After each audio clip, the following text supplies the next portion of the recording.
여러분의 2023학년도 입시 준비 과정에 함께할 입시의 정석 지금 바로 시작합니다.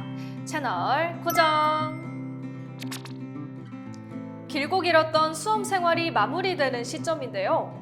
수능이 끝난 것도 잠시, 정시 준비에 머리가 아파오는 학생분들도 꽤나 있으실 겁니다. 그래서 입시의 정석에서 여러분의 정시 전형을 도와드립니다. 오늘은 예비 광운인들을 위한 꿀팁들을 전해주실 2020학년도 정시 합격자 선배님을 모셨습니다.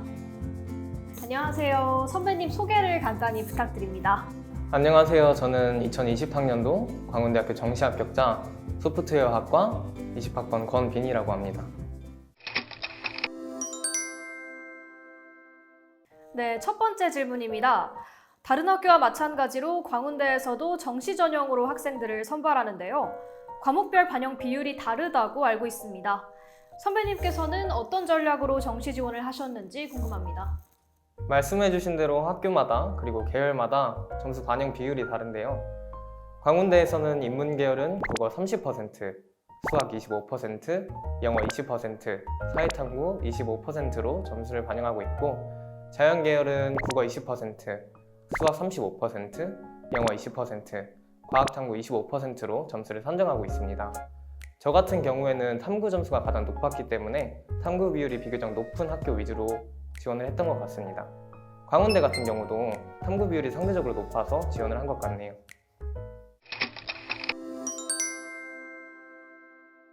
네, 두 번째 질문입니다.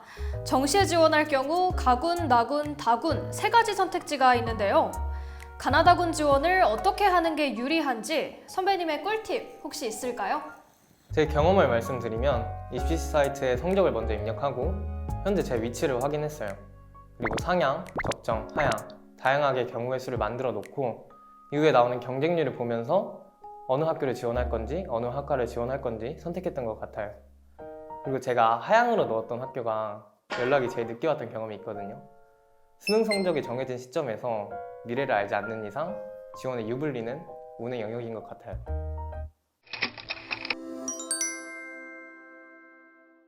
네, 세 번째 질문입니다. 정시에 지원하셨던 경험을 여쭤보는데요. 선배님의 수능 후기와 이후 정시 지원 경험담을 들어볼 수 있을까요?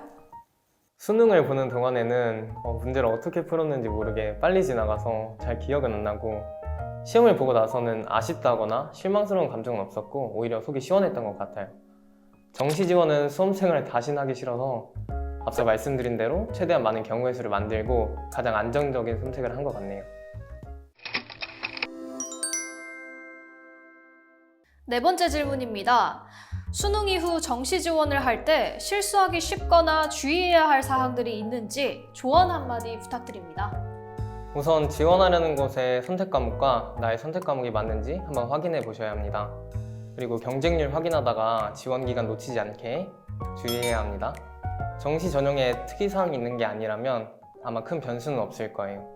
오히려 변수가 생길까 봐 걱정하는 게 스트레스일 수 있으니까 확신하게 지원을 하셨다면 나를 믿고 나머지 기간은 스트레스 없이 지내는 것도 하나의 방법일 것 같네요.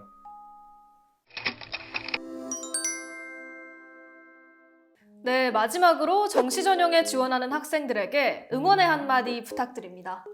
어떻게 보면 수능이란 게 지금까지의 삶을 단 한 번의 시험으로 평가하는 거잖아요.